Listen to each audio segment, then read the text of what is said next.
प्रधानमंत्री मोदी ने बिहार में विकास किया है, बिहार को एम्स दिया है, अस्पताल बनवाए हैं, आईआईटी दिया है, साथ ही बिहार को कट्टा संस्कृति से बचाया है। राहुल गांधी जैन जी की बात करते हैं। राहुल गांधी खुद की विफलता को चुनाव आयोग पर डाल रहे हैं। वोट चोरी की बात से स्पष्ट है कि राहुल गांधी हार मान चुके हैं। देखिए, बीजेपी के वरिष्ठ नेता सांसद दिनेश शर्मा जी हमारे साथ में मौजूद है। दिनेश जी, प्रधानमंत्री नरेंद्र मोदी बिहार में कह रहे हैं कि कट्टा संस्कृति नहीं चाहिए, बिहार के बच्चों को डॉक्टर इंजीनियर बनाना है, उनके हाथ में कट्टा या दुनाली नहीं चाहिए। क्षेत्रों में जिस प्रकार से प्रधानमंत्री जी ने बिहार को प्राथमिकता में रखा है, तो विकसित भारत की जो संकल्पना है उसमें निश्चित रूप में जो बिहार का है वो बहुत बड़ा योगदान होने वाला है। 2047 की जो योजना है प्रधानमंत्री जी की विकसित भारत बनाने का, और उन्होंने उसी हिसाब से बिहार में डेवलपमेंट प्रोसेस को भी शुरू किया है।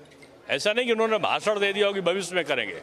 उन्होंने वहाँ पर सड़कें दी हैं, वहाँ पर IIM दिया है, उन्होंने वहाँ पर जो है वो एम्स दिया है, वहाँ पर बहुत सारी चीज़ें दी हैं।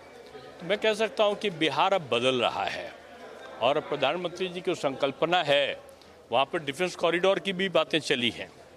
मैं कह सकता हूँ कि कुछ दिन बाद आप देखेंगे बिहार नेतृत्वकर्ता के रूप में उभरेगा। लेकिन राहुल गांधी तो जैन जी को आह्वान कर रहे हैं कि बीजेपी वोट चोरी करवा रही है, अब वो अपना बिहार में भी वोट चोरी करा रही है। वो लगातार हार का शतक बनाने की तरफ बढ़ चुके हैं। 90 से ज्यादा चुनाव उनके नेतृत्व में लोग हारे हैं, कांग्रेस हारी है। कांग्रेस में उनके खिलाफ विद्रोह की भावना चल रही है कि जब इनके नेतृत्व में चुनाव हारना ही है तो फिर इनको क्यों ना हटाया जाए। तो उनको लगता है कि बिहार चुनाव के पहले ऐसा वातावरण पैदा कर दो जिससे ये लग जाए कि वो चुनाव उनके कारण नहीं, वो लोग बेईमानी करके हरा दे रहे हैं। तो वो झूठा एक वो बना रहे हैं। यानी आपको लगता है चुनाव हार गए इसलिए सब बोल रहे हैं? निश्चित रूप में बिहार भी हार रहे हैं।